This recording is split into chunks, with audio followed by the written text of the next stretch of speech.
नमस्कार प्रिय भक्तगणों। आज है पुत्रदा पवित्र एकादशी व्रत। श्री हरि विष्णु भगवान माता लक्ष्मी की जय हो। पुत्रदा एकादशी व्रत करने का बहुत ही बड़ा महत्व है। श्री युधिष्ठिर कहने लगे कि हे भगवान, मैंने श्रावण माह के कृष्ण पक्ष की कामिका एकादशी का विस्तार से वर्णन सुना है। अब आप मुझे श्रावण शुक्ल पक्ष की एकादशी का नाम क्या है, व्रत करने की विधि तथा इसका महात्म्य कृपया करके कहिए। मधुसूदन कहने लगे कि इस एकादशी का नाम पुत्रदा एकादशी है। इस एकादशी को पवित्रा एकादशी भी कहा जाता है।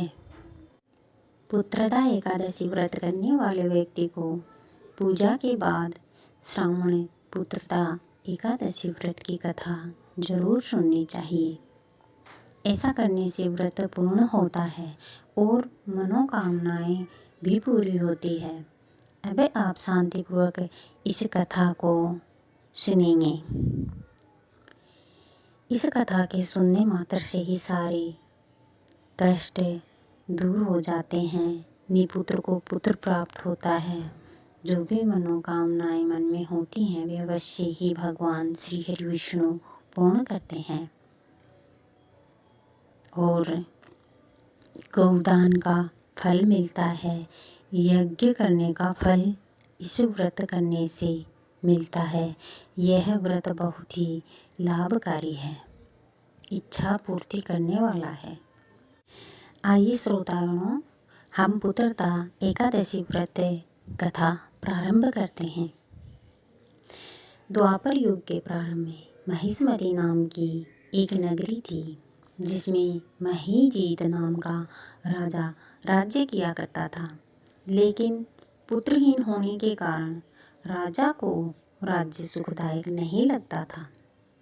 उसका मानना था कि जिनकी संतान न हों उनके लिए यह लोक और प्रलोक दोनों ही दुखदायक होते हैं। पुत्र सुख के प्राप्ति के लिए राजा ने अनेक उपाय किए, परंतु राजा को पुत्र की प्राप्ति नहीं हुई। वृद्धावस्था आती देखकर राजा ने प्रजा के प्रतिनिधियों को बुलाया और कहा, हे प्रजाजनों, मेरे खजाने में अन्याय से उपार्जन किया हुआ धन नहीं है, न मैंने कभी देवताओं तथा ब्राह्मणों का धन छीना है। किसी दूसरे की धरोहर भी मैंने नहीं ली है। प्रजा को पुत्र के समान पालता रहा मैं अपराधियों को पुत्र तथा बांधुओं की तरह दंड देता रहा। कभी किसी से घृणा नहीं की, सबको समान माना है। सज्जनों की सदा पूजा करता हूँ। इस प्रकार धर्मयुक्त राज्य करते हुए भी मेरे पुत्र नहीं है, सो मैं अत्यंत दुख पा रहा हूँ। इसका क्या कारण है? राजा महीजीत की इस बात को विचारने के लिए मंत्री तथा प्रजा के प्रतिनिधि वन को गए।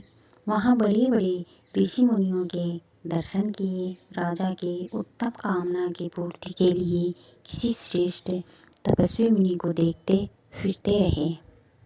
एक आश्रम में उन्होंने एक अत्यंत वयोवृद्ध धर्म के ज्ञाता बड़े तपस्वी परमात्मा में मन लगाए हुए निराहार जितेंद्रिय जितात्मा जित क्रोध सनातन धर्म के गूढ़ तत्वों को जानने वाले समस्त शास्त्रों के ज्ञाता महात्मा लोमन मुनि को देखा। लोमस मुनि को देखा, जिनका कल्प के व्यतीत होने पर एक रोम गिरता था। सबने जाकर ऋषि को प्रणाम किया। उन लोगों को देखकर मुनि ने पूछा कि आप लोग किस कारण से आए हैं? निसंदेह मैं आप लोगों का हित करूँगा। मेरा जन्म केवल दूसरों के उपकार के लिए हुआ है, इसमें संदेह मत करो। लोमस ऋषि के ऐसे वचन सुनकर सब लोग बोले, हे महर्षि, आप हमारी बात जानने में ब्रह्मा से भी अधिक समर्थ हैं, अतः आप हमारे संदेह को दूर कीजिए। महिषमतीपुरी का धर्मात्मा राजा महिजीत प्रजा का पुत्र के समान पालन करता है, फिर भी वह पुत्रहीन होने के कारण दुखी है।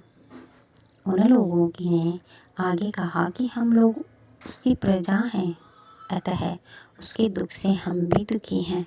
आपके दर्शन से हमें पूर्ण विश्वास है कि हमारा संकट अवश्य दूर हो जाएगा, क्योंकि महान पुरुषों के दर्शन मात्र से अनेक कष्ट दूर हो जाते हैं। अब आप कृपया करके राजा के पुत्र होने का उपाय बतलाएं।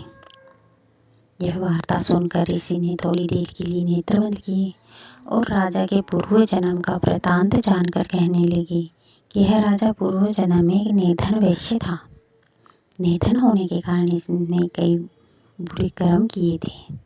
यह एक गांव से दूसरे गांव में व्यापार करने जाया करता था। एक समय ज्येष्ठ मास के शुक्ल पक्ष की द्वादशी के दिन मध्याह्न के समय जबकि वह तो 2 दिन से भूखा प्यासा था, एक जलाशय पर जल पीने गया। उस स्थान पर एक तत्काल की ब्याही हुई प्यासी गो जल पी रही थी। राजा ने उस प्यासी गाय को जल पीते हुए हटा दिया और स्वयं जल पीने लग गया। इसलिए राजा को यह दुख सहन करना पड़ा। एकादशी के दिन भूखा रहने से वह राजा हुआ और प्यासी गौ को जल पीते हुए हटाने के कारण पुत्र वियोग का दुख सहन पड़ रहा है। ऐसा सुनकर सब लोग कहने लगे कि हे ऋषि, शास्त्रों में पापों का प्रायश्चित भी लिखा है, अतः जिस प्रकार राजा का यह पाप नष्ट हो जाए, आप ऐसा उपाय बताइए। लोमस मुनि कहने लगे कि श्रावण पक्ष के शुक्ल पक्ष की एकादशी को, जिसे पुत्रदा एकादशी कहते हैं, तुम सब लोग व्रत करो और रात्रि को जागरण करो। इससे राजा का यह पूर्व जन्म का पाप अवश्य नष्ट हो जाएगा, साथ ही राजा को पुत्र की अवश्य ही प्राप्ति होगी।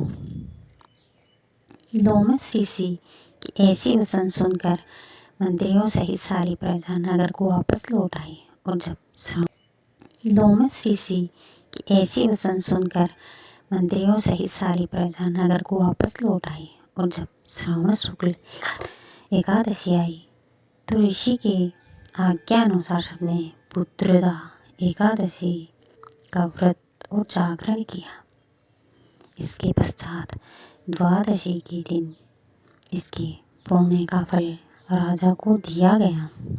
उस पुण्य के प्रभाव से रानी ने गर्भ धारण किया और प्रसव काल समाप्त होने पर उसने एक बड़ा तेजस्वी पुत्र उत्पन्न हुआ। इसलिए हे राजन, इस श्रावण शुक्ल पक्ष की एकादशी का नाम पुत्रदा पड़ा। अतः संतान सुख की इच्छा हासिल करने वाले इस व्रत को अवश्य करें। इसके महात्म्य को सुनने से मनुष्य सब पाप